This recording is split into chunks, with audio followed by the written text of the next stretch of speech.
Hey everyone, it's Anne Manera, and we are coloring another page today from Color Along Variety Coloring Book, Volume 19. Today's topic is chalk pastels with grayscale, and we're going to be working on this page.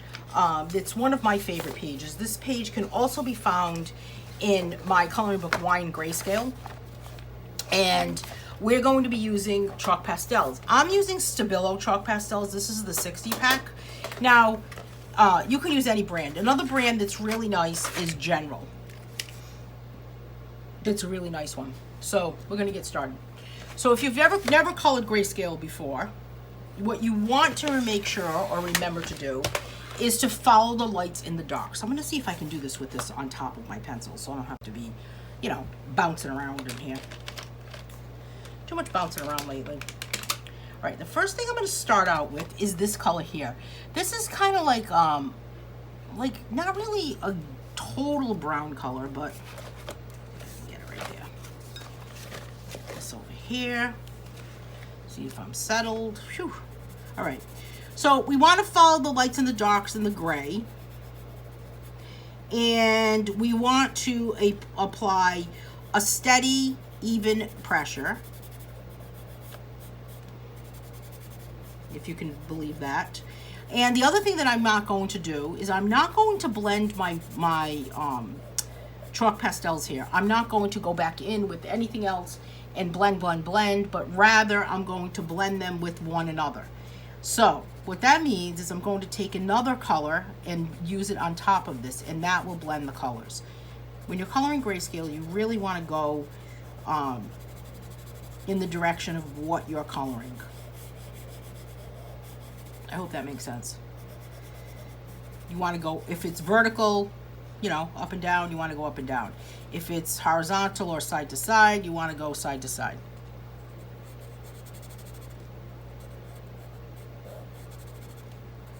All right, so we've got this whole section here, and there is that first barrel. Now I'm going to take this darker color here and go back over these little lines right here. See the little lines in the middle of the barrel? I'm just kind of giving them a little bit of a flick. And by flick, I mean you just kind of like get the pencil, push it down where it's on the page. As you're going up, you start to lift. So just kind of like, flick, like a flick. Makes sense, right? Has anyone ever heard that term before? Let me know in the comments if that's new. That's a new term to you. All right, now this barrel here, I'm going to go back in with between these metal pieces where the wood would be. Now see how it's kind of going in a a circular direction, around, around,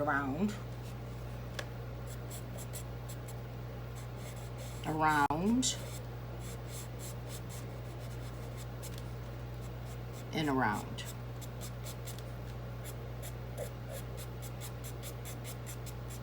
Now for this one, I'm going along where the lights and the darks are on the face of this barrel. Some of it, you can see that white right there, and you can go back in with an eraser and you can actually erase it. I'm gonna do the same thing to this barrel here.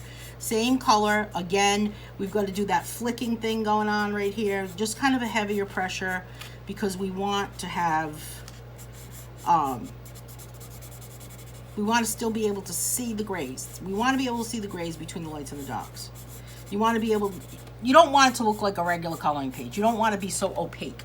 You want to be more transparent when you're coloring on grayscale. What is this? Oh, goodness. I was like, what the heck is hurting my wrist? Now we know. It was a pencil sharpener digging into me. Reminds me of when you're like, you don't want to move while you're sleeping because you might disturb the dog or the cat. Does anybody else do that? You don't want to bother them. All right, now we're going to take this gray color right here. It's really kind of a light gray, and I'm just going to kind of go over the insides of this barrel, like the face of it. Did you see that fly just fly by? He's trying to make an appearance, apparently. Let me know in the comments if you saw that fly. Oh my goodness. And now I'm going to take kind of a funkier color, this magenta type color. And really kind of give it a little bit of this color here on the outer part of this. Did not expect a fly to like fly by. I'm gonna color these also. These metal things that are around the barrel. What do you call those? Does anybody know what you call those? Let me know in the comments. I don't know what you call those. Straps. Straps, right? There must be straps. They look like they're a strap. Must be a strap.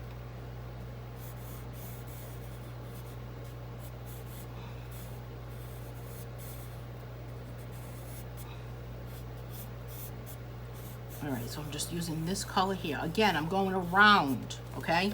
Now we've got this part up here. It's kind of like where the wine pours in, I guess, or the grapes go in. I don't know.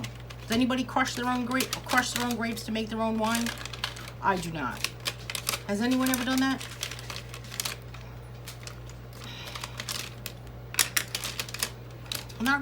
I don't really like wine, to be honest with you. So this one's kind of like a purplish color in a way. Oh no, it's a charcoal color. But I'm gonna make it, well, it's like a purpley color, I guess.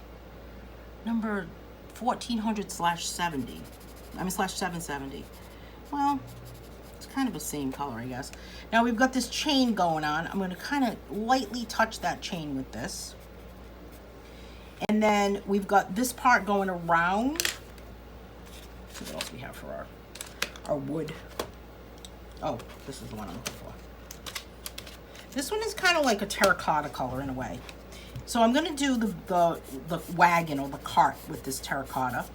And again, same pressure, because if I use the same pressure on the whole thing, then it will allow for the lights in the darks to create that shadow or create that shading for me. So I won't have to worry about it.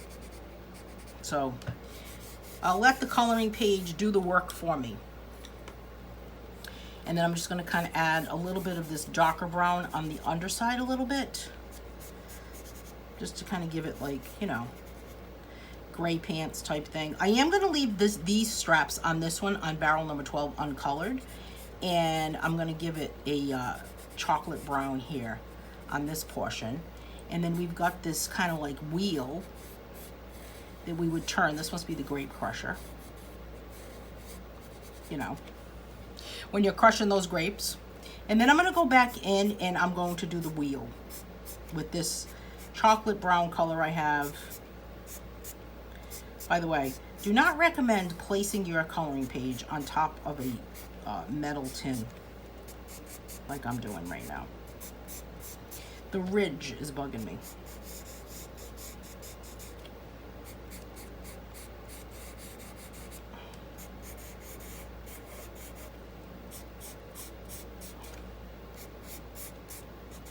There's those wheels back there.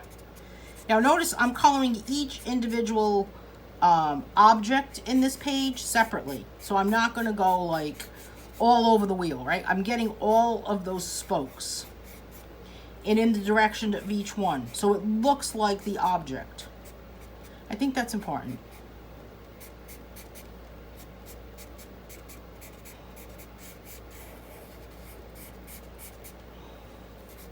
Now we've got this other piece of whatever this is, the axle maybe? Maybe. And this part goes across here. Not too bad.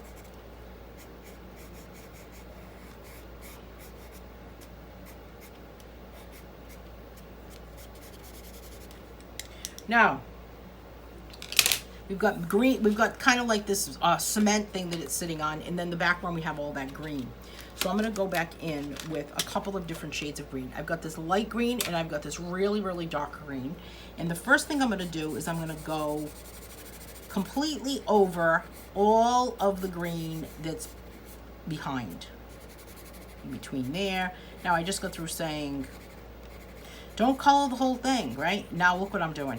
Well, in this case, I do want to do that because it's a bigger area to color. You don't want to go back in, you know, and color every single twig or every single leaf or blade of grass. That would be crazy talk.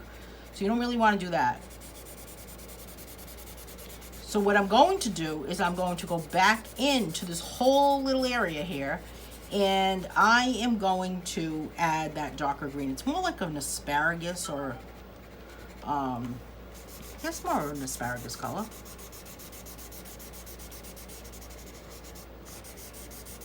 Now, of course, there's twigs, right? There's leaves there, there's trees. So I'm only going as high as that. And I do want to get in between this section here. Okay, now here's my asparagus. I'm going to start out with the bottom. This was sharpened with a razor blade, by the way. And I'm going to kind of add my kind of like stronger blades of grass there. Just kind of like some sticks. Again, here. And of course, we need a brown color to kind of blend in here with these sticks. But I do want to give this a sharpen. I sharpen these in my electric pencil sharpener. And it's not really a good idea, by the way, because look what just happened. I'm so glad that happened while I was just telling you that, so that I could say to you, don't do that. Do not try this at home. No, really, it works sometimes. So now what's going to end up happening if that happens to you is that you can do one of two things. Either you can take it apart and try to clear it out with like a razor blade, but unplug it first if you have an electric pencil sharpener. The other thing is that you can take a regular graphite pencil and put it in there, and let's see if that'll do the trick. Sometimes that clears it.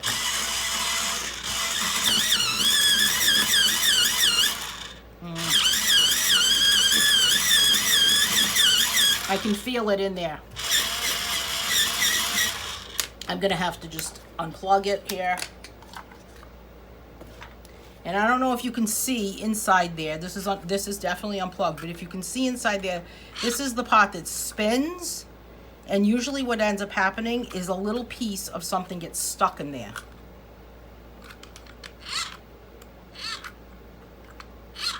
So I usually kind of twist it around. I get my flashlight. I bang it on the desk for a little bit, you know.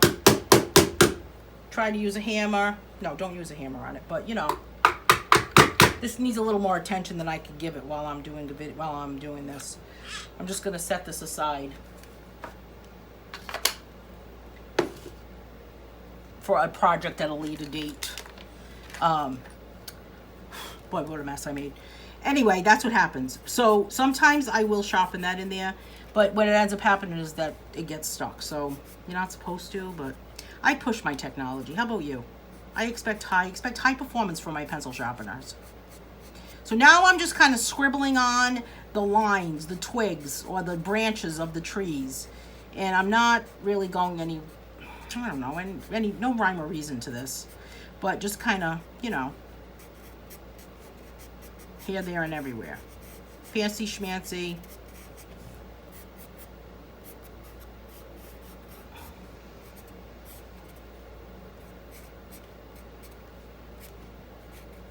Go back with my dark green color.